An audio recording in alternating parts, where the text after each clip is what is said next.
wabarakatuh. Halo semuanya, saya Anissa Awalia Zulfa. Di video kali ini, saya akan menerangkan tentang setting kamera. Untuk bisa bikin konten kreatif yang baik, kita harus terlebih dahulu menguasai aspek teknis. Dan aspek teknis berhubungan erat dengan alat yang dipakai, salah satunya kamera. Sebelum syuting, ada beberapa hal yang harus dilakukan untuk mengatur kamera. Kita akan bahas dalam beberapa video ke depan. Di video ini, kita akan membahas rangkaian pertama, yaitu mengatur exposure. Exposure adalah jumlah cahaya yang masuk ke sensor kamera, atau gampangannya sih, exposure itu berhubungan erat dengan gelap terangnya gambar. Alur cahaya yang masuk itu ke kamera bisa dilihat ke penonton adalah pertama, lewat lensa, terus ditangkap ke sensor kamera, kemudian diproses oleh prosesor, barulah jadi video yang kita tonton. Untuk mengatur exposure yang tepat, ada 3 hal yang perlu kita tahu, dan ini berlaku untuk selamanya. Jadi, sekali kita paham, kedepannya bakal gampang. 3 hal yaitu aperture, shutter speed, dan ISO. Ketiga hal tersebut biasa dikenal dengan istilah exposure triangle atau segitiga exposure. Nah, segitiga exposure yang pertama adalah aperture atau diafragma. Aperture atau diafragma ini mengatur seberapa banyaknya cahaya yang masuk melalui lensa. Aperture dilambangkan dengan huruf F dan diikuti angka. Ada f1,8, f4, f2, dan seterusnya. Semakin lebar aperture-nya dibuka, maka cahaya yang masuk akan semakin banyak. Dan jika semakin sempit, maka cahaya yang masuk akan sedikit. Diafragma yang lebar ditandai dengan angka yang semakin kecil, dan diafragma yang sempit ditandai dengan angka yang besar. Maka f1,4 lebih besar daripada f22. Ya, kedengarannya emang aneh karena kebalik gitu. Tapi lama-lama pasti bakal kebiasa. Jangan lupa ya, makin kecil angkanya, makin lebar diafragmanya. Dan makin besar angkanya, makin sempit diafragmanya. Selanjutnya adalah shutter speed. Cahaya yang sudah melewati lensa harus masuk ke sensor kamera, biar bisa diproses oleh prosesor. Dan untuk masuk ke sensor kamera, ada pintu yang halangin. Nah, shutter speed berhubungan dengan seberapa lama pintunya dibuka untuk biarin cahaya masuk ke dalam sensor kamera. Pastinya, semakin lama pintunya dibuka, cahaya yang masuk makan semakin banyak. Dan makin sebentar pintunya dibuka, maka cahaya yang masuk bakal semakin sedikit. Cepat lambatnya shutter speed dibuka ditulis dengan satuan detik.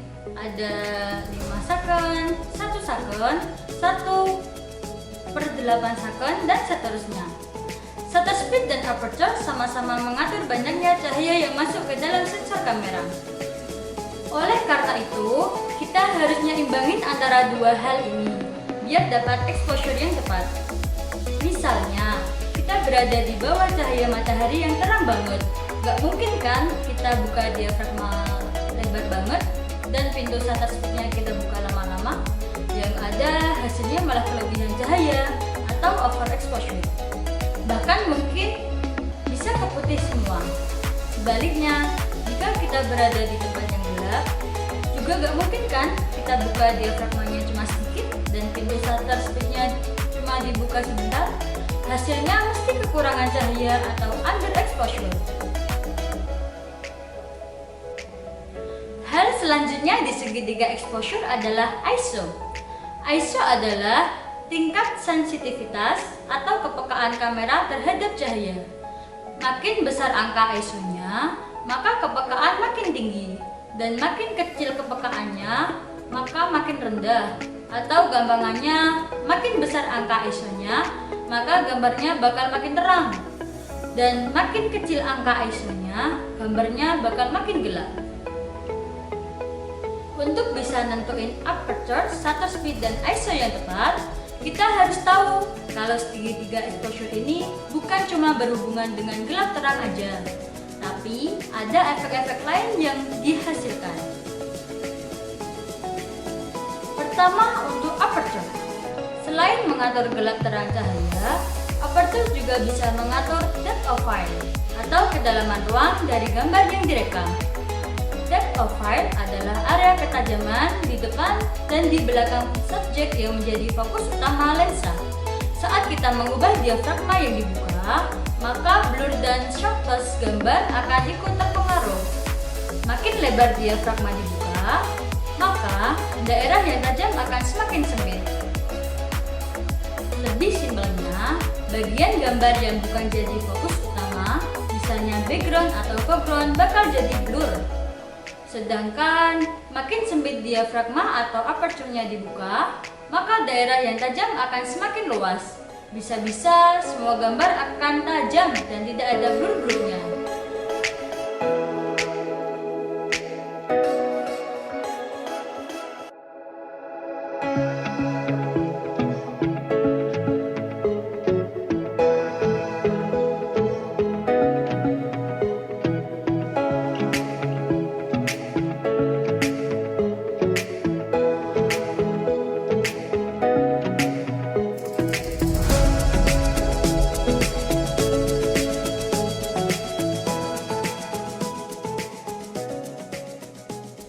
Selanjutnya adalah shutter speed.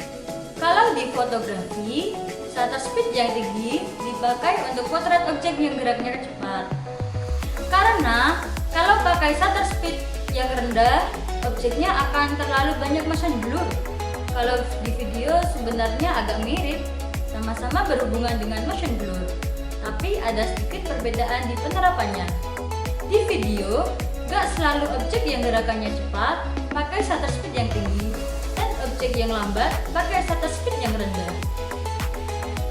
Shutter speed yang terlalu tinggi bakal bikin gambar kelihatan kurang natural karena motion blurnya yang ketangkap minim banget. Tapi di beberapa jenis film biasanya butuh shutter speed yang tinggi. Misalnya untuk adegan berantem, biar pukulan-pukulannya kelihatan jelas. Kemudian shutter speed yang terlalu rendah juga bisa bikin gambar gak natural karena terlalu banyak motion blurnya. Biasanya angka yang dipakai untuk shutter speed di video adalah 2 kali frame per second. Kalau misalnya kita merekam gambar pakai 24 fps, maka shutter speed yang dipakai adalah 48, atau misalnya di kamera gak ada 48, berarti pakai 50.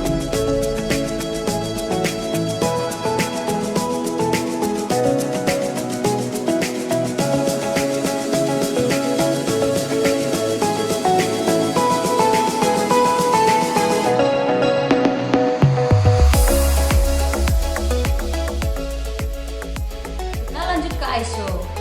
Untuk efek yang dihasilkan adalah green atau noise. Green dan noise hal yang berbeda. Green itu bintik-bintik yang bisa ngasih tekstur ke gambar dan tidak mengganggu warna serta kualitas. Sedangkan noise itu bakal mengganggu warna dan menurunkan kualitas gambar. Semakin tinggi angka ISO-nya, maka noise yang dihasilkan makin banyak juga. Dan semakin kecil angka ISO-nya, maka hasil videonya makin clear. Jadi, kalau bisa, memungkinkan pakai ISO yang serendah-rendah mungkin ya.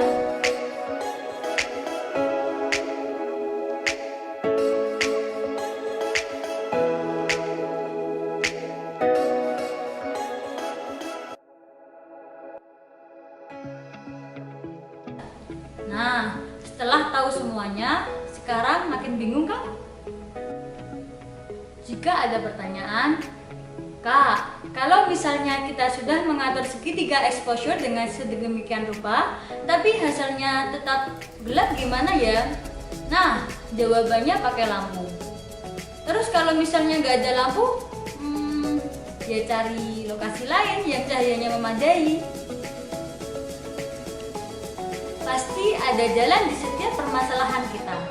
Oke, sekian dari aku. Semoga bermanfaat dan jangan lupa share ke teman-teman kalian ya.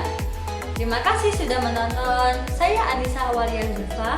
Sampai jumpa di video selanjutnya. Wassalamualaikum warahmatullahi wabarakatuh.